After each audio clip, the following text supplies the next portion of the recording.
Hello and welcome to the World Wanderers podcast, your source for travel stories, travel destinations, and travel philosophy. I'm Amanda. I'm Ryan. And we're your hosts. This episode is brought to you by the supporters of the World Wanderers on Patreon, which you could be one of. If you go to patreon.com/theworldwanderers, you can find more information about the cool rewards you get for supporting the show, things like postcards from around the world and exclusive hangouts. So that's patreon.com/theworldwanderers. And another quick announcement before we dive into this episode of the show. We have an awesome online community that we've just started separate to our Facebook page. And we would love for all of you out there who are listening to the podcast to join us. And so you can find that on the show notes at theworldwanderers.com, or you can just search World Wanderers, a community for travelers, and we'll get you access. And it's lots of like-minded people who enjoy traveling the world. There's travel bloggers, digital nomads, people from all over who are just talking about all things travel. So we would love to see you there. And so diving into today's episode, what are we talking about, Ryan? So today we are fleshing out. Fleshing out or flushing out? Fleshing out an idea that's come up many times with many guests and many conversations on the show. It is about how you don't need a long-term plan to make a big life move. So to start off, we're going to rewind back to the fall of 2013 when we're feeling a lot of anxiety and uncertainty about quitting our jobs to go to South America. You've heard this many times in the show, but we were in a position in our lives where we weren't feeling very fulfilled. We didn't really know why we were doing what we were doing, and both just kind of bleak and gray. And so we had decided, okay, we want to make this move. We want to quit. We want to go travel South America. But we were feeling really anxious about it because we didn't really know what was next for us. I know a lot of the thoughts in my head were things like, am I going to be able to find a job when I come back? Like, what's going to happen to my career? Am I going to be a homeless person? You actually thought that? Am I going to be homeless? I don't know. Something about it felt like this was some gigantic risk I was taking. Yeah, well, it was very different from what any of our friends or family were doing. Like, both of our parents were very like, wait, you're doing what? Like, you guys already did this. People don't do a gap year more than once. You don't do a second gap year after you've done your first gap year and after you've like worked for a couple of years. That's not what people do. So I think that it was very different from what a lot of people in our social circle at that time were doing. Yeah, so we had been on the kind of good citizen conveyor belt, right? School, college, and then a backpacking trip after college was a permittable stop on that conveyor belt. And this is the first time we were like, fuck the conveyor belt. We're going this way. Like, I want off. Are you saying we're not good citizens anymore? No, we're not. We're out of the good citizen yellow pages. Yeah, we're not good citizens. Okay. So that's when somebody turns off the show. Yeah, part of it was this, I think, an idea about our worldview, feeling unconfident about our skills and our ability to, find opportunities and create value, having this like mindset of things need to be given to us, like jobs and life security, that type of thing. But I think a part of it as well was not really understanding how life works. And what I mean by that is you don't know. So when you start walking a new path, you don't really know where that path is going to lead as far as your life goes. And so for us, I know for me, I was feeling like torn up, and for a long time I was afraid of making this decision because I didn't know how it was going to work out a year from now or 2 years from now or 5 years from now. And so looking back on it, it seems kind of crazy to me, but I think a lot of people out there can relate to that. And it really, that similar feeling and uncertainty kind of holds them in place. It creates this feeling of like, oh, I need to wait for things to be perfect. I need to wait until I can see what's going to happen after I travel. Yeah, I think that that's a really interesting point. And I was just thinking back to, during that period of making decisions, and I think we've said it before on the show, but we essentially stayed a year longer than I think was really like good or right for us, however you want to frame that. But I think in our jobs and living in Calgary. Yeah. Like I think that after I mean, I think if we were being like really honest with ourselves, it was probably not the right situation within the first couple months. But one of the kind of struggles we had at that point was that we came back from that first trip so broke. Like I remember just thinking to myself, you know, I'm a brand new university graduate. I have basically no experience. And, you know, now I've done this travel thing. And instead of framing that as like, oh, wow, I've got all this great life experience, I was like, oh, it's a gap on my resume, because that's what I'd been told in school. Like, oh, it looks like a gap on your resume. It doesn't look good. And so we were kind of working to, you know, kind of get ourselves stable. And then I think there was, for both of us, this really, really uncertain feeling of, you know, this doesn't really feel right. Is this all? Is life really just this? But then also not really feeling confident to take a step in a different direction, because that's really scary. And again, it goes back to, what if there's another gap on my resume, but this time I'm 25 and people are like, oh, you're just completely unreliable, and every 2 years you take a backpacking trip and you have a life crisis or something like that. Like I kind of felt like I might never get hired again. So I guess maybe that's the same thing as being homeless, although I don't think my thought processes went that far. Yeah, something about it was very scary. And something that's been interesting to me as we've done more and more interviews with people is hearing kind of a similar experience for a lot of people. Peter Niger is one that jumps to mind. Chris Guillebeau was another. Do you want to share those examples just for people who haven't listened to those episodes? So Peter Niger quit a job and decided he was going to bike across America. With no biking experience. No biking experience and no long-term plan whatsoever. And Chris Guillebeau was, early on, he had been kind of successful as an entrepreneur in his early 20s, but he wasn't happy, and he decided that he was going to stop doing that and go to, I believe it was Sierra Leone, to volunteer on a medical ship. But this is a story we hear again and again and again with people we're talking to. It's not a story about them, you know, being in the state beforehand, kind of their original state, like on the conventional path, whether that's working a job or in college or whatever it is, and then figuring out and seeing this vision for a different future, and just simply walking in that direction. It's like feeling unease with the current situation, not really knowing what to do here, but then just kind of like making a leap and jumping out there. Yeah. Yeah, it's kind of interesting. It makes me think back to kind of my mindset during those times, like I guess 2012, 2013, before we took off for South America in 2014. And I really liked to, I mean, I still kind of like this to a certain extent, but I really like to have things planned and settled. And I actually asked my job at that point if they would just give me a 6-month sabbatical. And they said no. And that was, I knew I wanted to go enough that I was like, okay, you know, that's not a deal breaker for me in terms of this trip. But it was scary. It was scary to think about, okay, so I'm quitting this job that pays well, that has good benefits, where I've moved up really fast and I have a lot of responsibility, and I'm just giving it up because I feel like trekking Machu Picchu or, you know, whatever, like going across the salt flats in Bolivia. It's really easy to be like, oh, is this really the best decision to make? And to just trust that you'll figure it out along the way with no plan. Yeah, and so I think it's easy for us now looking back on it because we were like, oh, wow, that really worked out well. But at the time, you're like, I don't know how this is going to go. And yeah, I think that's a big part of the uncertainty. What do you think were some of the, like, if you were having a conversation with yourself at that point in time and you were saying, oh, just go for it, what do you think some of the objections you would have would be? Okay, I'm going to answer that, but I just remembered something else that I want to share quickly that's kind of ironic, is when we got back home from our 6-month backpacking trip in South America, it's when we decided to move to Canmore. It's when we started the World Wanderers. We made a lot of big shifts in our life.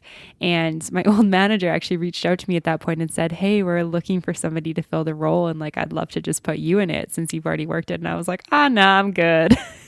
So just kind of an ironic piece of how I felt really anxious when they said no to that sabbatical. And I felt totally relieved that I didn't have that when I got home, to the point where they offered me that job and I turned it down.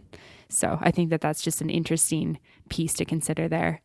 You asked me what my objections would have been.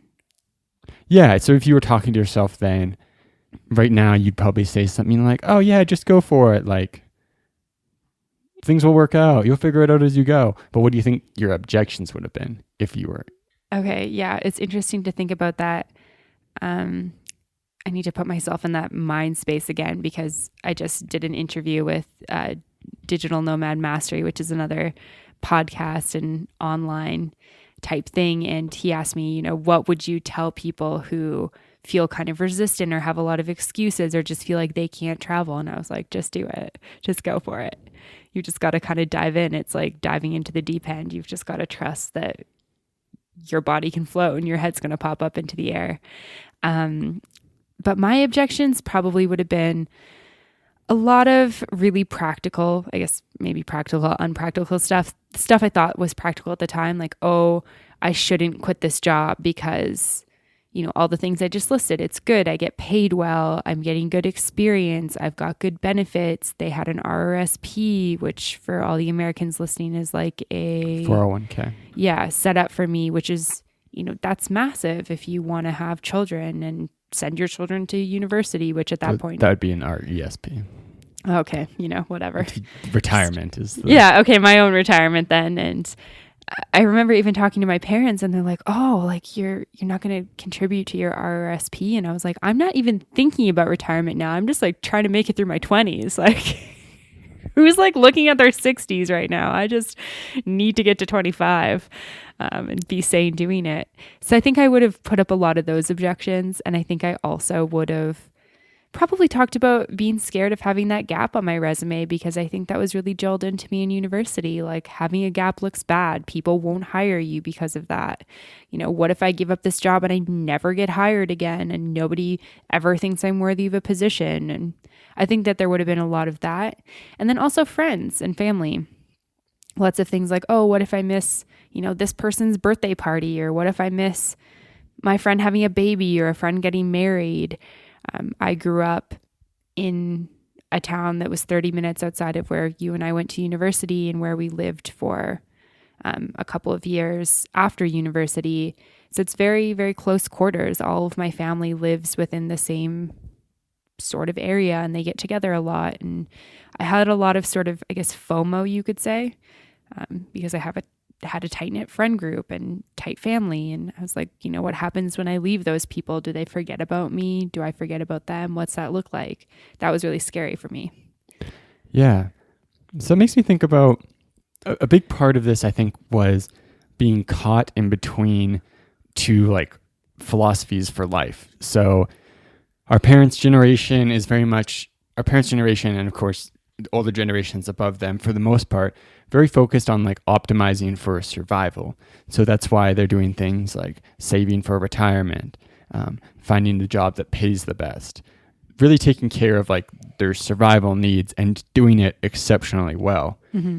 And then for many members of our generation, we've grown up in a world where survival in a lot of ways is easy. We've grown up and seen, okay, well, you can go out and find a job doing manual labor if you need to. There's jobs around, you can go do that. So you don't need to worry so much about that, and can choose to try to optimize for meaning or optimize for fulfillment or purpose or something like that, and say, okay, is this going to make me feel satisfied? Am I going to like come home, or have those moments where it's like late at night and I'm reflecting on my life? Do I feel happy? Mm-hmm. And so for us at that point in time, I think we're like trapped between being like trained up and pushed along a path that's designed to optimize for survival in a way, but I think that it isn't actually that effective, because the world's changing and things like working for a big company isn't actually going to be that great of a strategy. But that's the kind of mindset. It's kind of this like fear-based, just make sure everything's okay mindset, versus like proactively trying to make things good. Mm-hmm. Yeah, definitely. And I think that we will probably look back on our lives like when we're like old, and I think that we're a very unique generation. I think that people who are our age are very unique because of this, because I think the generations that are younger than us that are growing up now, I think that they're a lot more, I think that they're less of that fear based because they're being brought up by kind of people who have shifted their mindset a little bit. And this is, of course, a big generalization. People are totally raising children completely individually, and on unique basis. But just in general, I think that we do have this very uniqueness about our generation because, like, I know my parents for sure were like, savings accounts, RSPs, save your money, set yourself up for retirement. Like, it was very much kind of ingrained in me to, work a job even if it wasn't great because I had to get that experience and I had to build up my resume. And don't get me wrong, I am totally a proponent of working hard and creating value for companies, but I think there needs to be a certain line that you draw for yourself where when you wake up in the morning, like, what's your happiness level? Like, how stoked are you going to work? How stoked are you for what you're going to do? And, what does it make you come alive? Do you see a future in it? And I think for me, that was one of the hardest things. I was like, what is holding me to this? I couldn't rationalize it in my mind anymore. It just wasn't making sense. I was like, it doesn't feel right and it doesn't feel good and it doesn't make me happy. So why am I doing it? It's so silly. I've got money in my bank. There's nothing that ties me to this city. Why am I still here? Why am I doing this? Yeah, I think the big thing is things like doing your job, where you live. Two people can be in the same place doing the same thing, but the reasons why they're doing it can make a big difference. So if you want to be there and you're living in the city you live in because you want to be there, you're working at the job you're working at because you want to be there, that makes a huge difference. And sometimes I think especially early in your 20s when you've kind of been pushed along conventional track, you're doing a lot of stuff that you feel like you should do without doing anything you really want to do. And leaving that track of what you should do is kind of scary, but it's really beneficial because it does allow you that time to start working on, what do I want to do? And maybe you'll find, okay, that was what I wanted to do. And if you then try to come back and maybe feel like, you're behind, you're not actually behind, because if you stayed on the same track, you would have felt like you should be doing it anyways. So you're not going to enjoy it. Yeah, definitely. That's such a great way to put it. I think too, my gut instinct, every time I heard, you're going to be behind or you're going to have a gap on your resume, I'm like, is having an amazing life experience that helps me grow as a person really a gap on my resume? I don't know. We could do an entire episode on how you're not your resume, but I'll just leave it there for now. If anyone out there is listening and somebody's told you, somebody won't hire you because of a quote unquote gap on your resume, I think that they're wrong, and that you can share your life experiences with a potential employer and share how much it's changed you in a good way. Yeah, absolutely. And it's all about crafting your story. So if you sell it like, I'm just going to submit a resume and I'm just going to put on there this I went traveling. Maybe that's not a good plan. But if you are using that experience to gain other skills and can tell that story, that's going to help you in a lot of ways.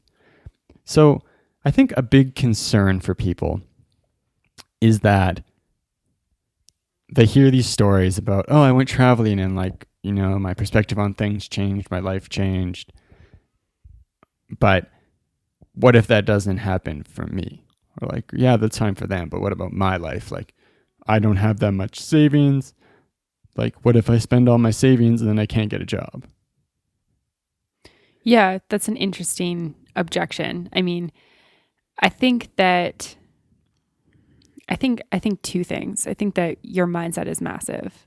If you think that you don't have enough savings to go somewhere and you tell yourself that, and then you think that you're not qualified enough to get a job, sure, maybe your experience isn't going to be good. I think that it's all how you frame things for yourself. But I think realistically, you can travel on very, very little money. And I don't think that we are the best example of that, to be honest. We travel, we really like nice food, and we like staying in not nice places, but we spend a little bit more on accommodation now than we used to.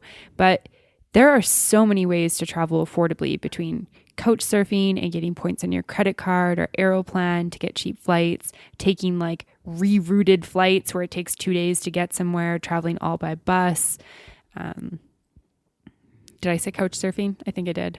Hostels, like really affordable hostels, homestays, workaway programs, doing volunteer work, working in a hostel. I mean, I could keep going on about the ways that you could save money while you're on the road. But I think at the end of the day, if you don't want to do that, then it's going to be very difficult. It's the people who set their minds to, I'm going to go even if I have $1,000 in my bank account, and I'm going to make that last for however long I can make it last. And then in terms of the work stuff, I think that there's always a chance that, maybe the economy where you are isn't doing so well, and it is hard to find a really good job. But what's wrong with working at Starbucks for a couple months, or I worked at Lululemon for like almost 2 years, and it's one of the best jobs I ever had. What's wrong with, being a barista or working in retail? It's something that will get money in the bank while you look for something else. Or serving. I mean, servers make a killing. I think that it's all how you frame it in your mind. And then alongside that, I think that a lot of people our age especially are traveling nowadays. And I think that, if you're listening to this, you probably have some interest in travel. But I think that there's some people who just genuinely don't want to travel. And they kind of get it in their head that they should travel. And I think that goes totally reverse to... or not totally reverse. It's kind of like what we talk about, but just not liking travel or not wanting to travel. I think also if you feel like there's a different way that you can get some space or some personal development or take time away from your career that's maybe not like a long backpacking trip, that's cool too. So I think that's another thing. I think people are held back by all types of reasons, but budget's one of them. Being scared is one of them. And not being clear on their intention or what they really want is also another one. Yeah, I think for me, one of the biggest benefits of travel is just having space and time to think. For so much of our lives, we're kind of we're like pigeonholed. We're told what to learn in school and college. You have a few more options, but it's like, you've got 4 options, pick one. And then people come out and they kind of just find whatever job will take them. We spend so little time actually thinking about what we want and how we can get it. And especially if you're living in the same place you grew up, a lot of people around you are putting this pressure on you to be the same way you've always been. So travel is just an amazing place to go stop and just kind of look around and say like, okay, this is how my life's going. I don't really like this. I don't really like that. And actually have the time to kind of untangle some of these things that are holding you in that place. So it's not like that Sunday night, you wake up or you're going to bed, it's like 11 p.m. and that's when you're kind of confronting the truth that you don't really like what you're doing with your life. But you get to that feeling and then you've got the space and time to figure it out. It's not this thing that pops up every 3 months during your life at work. But that's something that's not exclusive to travel. Travel is just a really nice context that allows that to happen. And you can, quit your job and move to a different city and just start working as in a role with low responsibility and just do that for a few months and just, journal or write or start a blog or do whatever you want to do. Mm-hmm. Like those are options for you and give you a lot of a similar thing. And just to your point about a lot of people feeling like they should travel, I think that's something that it is out there right now. Like it's become such a popular thing that people feel like, okay, this is something I should be doing more of. But like, there's nothing traveling because you feel like you should be traveling is like the exact same reason people don't like their jobs. It's like, right. Yeah. That's what I was trying to say before. If you want to work, then like, own that and do that. That's better. You should do what you want with your life. Yeah, totally. I think that that's like what I'm a proponent of. Like sometimes I talk to people who are like, oh yeah, I like don't really like telling you this because you run a travel business essentially and you're so big on travel, but like I really don't want to travel. I'm like, that's cool. Like that's fine. I don't judge you for that. Don't judge me for wanting to go and I don't judge you for that. It's okay to find your own thing and what is going to make you feel excited. But so looping kind of full circle back to our kind of bigger, broader topic of how you don't need a big plan to make a big change.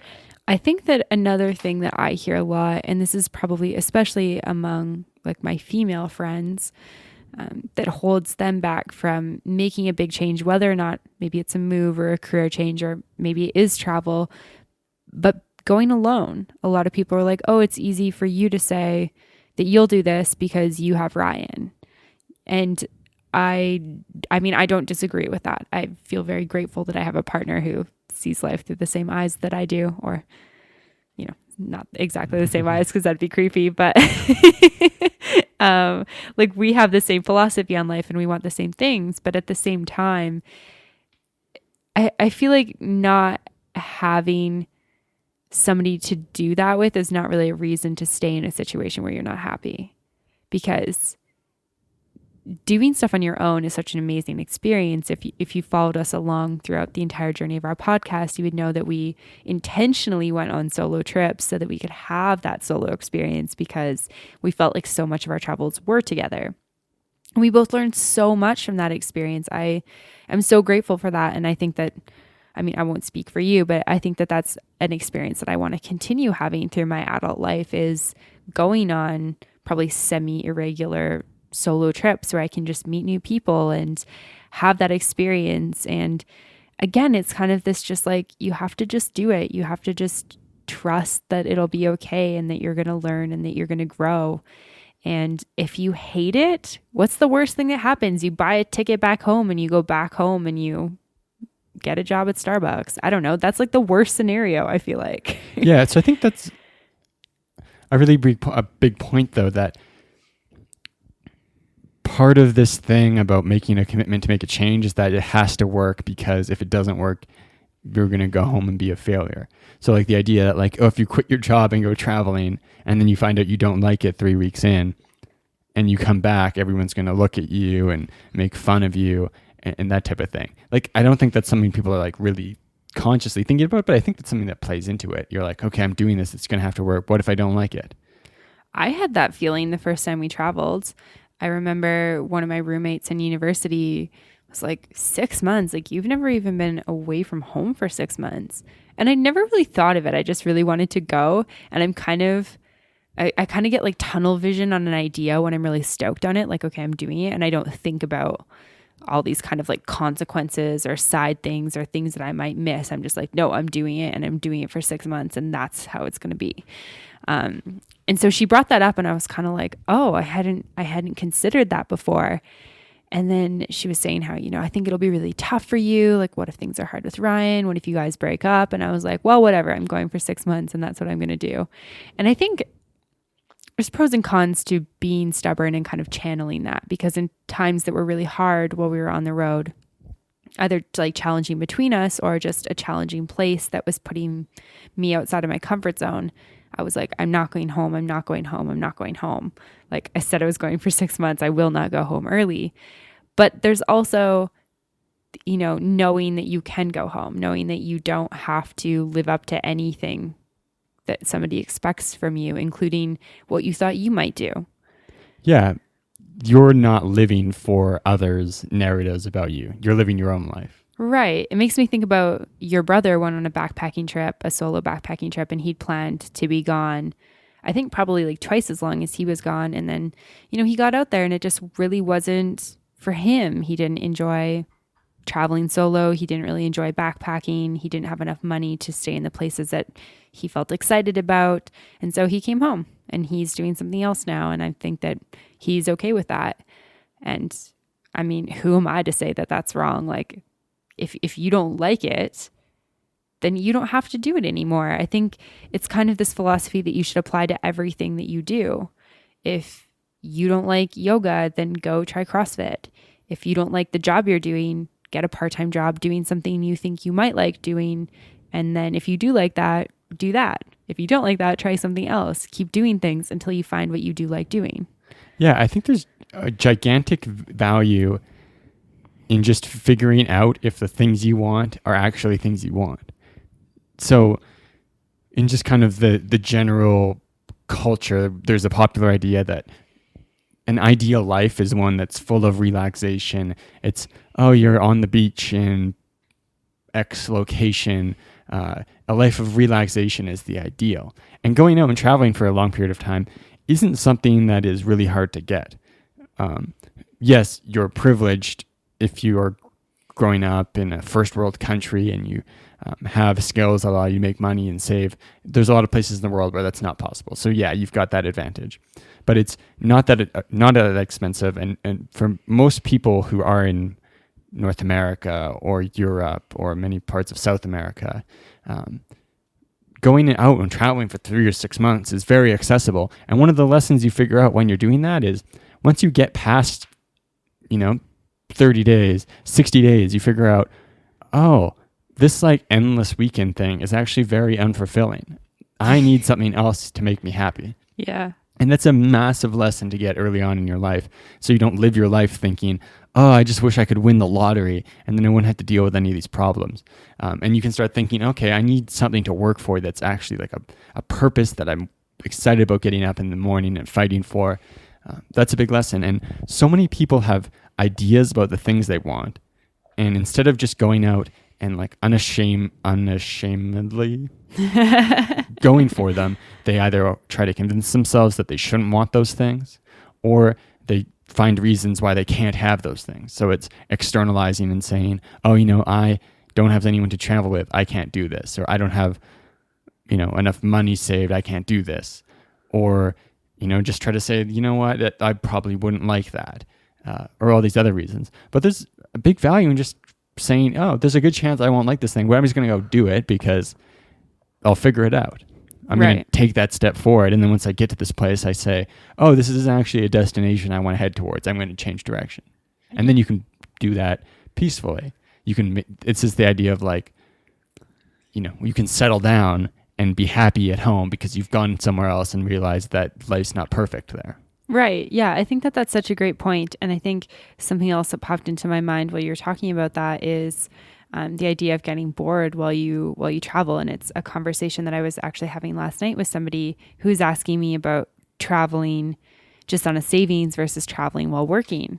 And I was like, you know what? Traveling while working is a lot more sustainable. It means that you don't have to have the stress when you come home. It means you have consistent income coming in, but it comes at a price, you could say. It comes with a trade-off. It means that you don't have time to be bored, which is one of the most beautiful things about quitting your job and selling your stuff and going traveling, is that you can enjoy yourself until you get bored. And when you get bored, you wake up in the morning and you think, what do I have to do today? I have nothing to do today. What do I want to do today? And it's like this childhood wonder of like, what do I want to do today? And it's kind of confusing and scary because we don't experience that. I don't even remember the last time. Well, I remember the last time I experienced it because I traveled, but before I traveled, I don't remember the last time that happened. That's like something that we just don't have in life when we do school and we have jobs and we have, social lives and all these things that constantly demand our attention. And it's this really amazing place to get to because you can choose exactly how you spend your days. And it kind of encourages you or forces you to figure out what you actually want to spend your days doing when you don't have any obligations. It's really amazing. So to wrap it up, going back to that point in 2013 when we were deciding about making this trip, it was terrifying for me and I held off for the longest time about making a decision to do it. And really the only reason I did make that decision was because you were more invested in it and you pushed me and you were like, this is something that would be good for us. And you kind of convinced me of it. And then I followed through and, we both quit our jobs and we went and had this experience and we had no idea what was going to happen. We left and had basically not thought at all about what we were going to be doing 6 months from then when we came back home. But over the course of that time, we were able to learn a lot about ourselves and the things we did like to do. And now I look back on that moment and say, that was one of the best decisions I've ever made in my life. Yeah. Even though at the time, no idea what I was doing other than the thing I'm doing right now, I don't like it. And I have an alternative that I think I might like more. Yeah, it's interesting to think back to that point because we had some challenges in our relationship. And I think one of them was that I was a little bit bossy and a little bit controlling. And I feel like, I don't know, I feel like it's one of those things where I really had to sell you on going. And I feel like it was like every other day I'd be like, so here's a photo of something we could do fun in South America. And here's another place that I want to go in South America. And no pressure, but you should Google this. And I was kind of just like steadily like working my way into convincing you, trying not to be too bossy about it. And I remember you gave me a South America Lonely Planet for my birthday in 2013, which would have been just under a year from when we actually left. And like to this day, it was the best birthday present you've ever given me. So I was like, oh my God, you finally are convinced we're going. And yeah, when we decided to move to Canmore, so many of my friends and family were like, oh, have you had this plan in the works for long? And I was like, no, I didn't set off with this plan. Figured it out like 3 weeks ago. Yeah, basically kind of was still up in the air when we got back. There was just no plan. There was nothing. There was just high levels of stress. There was a lot of stuff clogging up our mental space, and we just went without any plan. And I focused all of my time and energy into trip planning and writing my blog and journaling and reading books. And you listened to a ton of podcasts at that point. We just kind of, I don't know, just experienced life. And then I think about a month before we came back, it was kind of like, oh, we should talk about where we're going back to. And I was like, oh, are we now going back to Calgary? I hadn't even considered it. Like, I just hadn't thought about it at all. Like, the thought hadn't even crossed my mind. And so if you're listening to this and you've been thinking about a big trip and you've been feeling kind of scared or you're just feeling uncertain, I think the last piece of reassurance or advice I'd like to leave you with is just go for it, because I don't think you'll regret it. And if you get somewhere and you do regret it, you can always just come home. Yeah. And that's not just for traveling though, as well. Like if there's a city near you that you've always thought it would be cool to live in, that you find yourself daydreaming about on the weekends or when you're at work, or if there's a company that you find yourself daydreaming about working at, or if there's a business idea that you find yourself daydreaming about starting, and it's persistent and it's the thing you want to do, but you don't know if it's going to work out, don't underestimate the value of just finding out. You might find out it's not for you, but having that knowledge is going to make your life so much better. Yeah. One of the things that I advise yoga teachers about on my yoga business podcast is say yes until you find your no. And I think that that's so applicable just to life in general. Say yes to opportunities, say yes to things, be a yes man until you've had that experience and you can firmly say, nope, I don't like that and I don't want to do that again.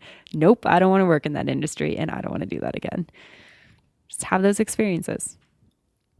So if you're someone who is in this position, standing on the edge of the cliff, ready to make the leap, but not quite doing it yet, you can send us an email, or you can go into the World Wanderers group, share your experience. That's a place where a lot of people will relate to that. And for someone who's on the other side of that, who's jumped in and found out that, oh, it's not something you like, or that your life completely changed when you made the jump. Also, we'd love to hear about that story. Yeah, so definitely you can connect with us at info@theworldwanderers.com or World Wanderers, a community for travelers.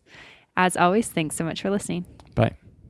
To find more information, relevant links, and photos talked about in this week's episode, check out theworldwanderers.com. If you have a question, comment, or feedback, send us an email at info@theworldwanderers.com. Join our community on Facebook at The World Wanderers or on Twitter at World Wanderers 1. As always, thanks so much for listening. Have a great day. Bye.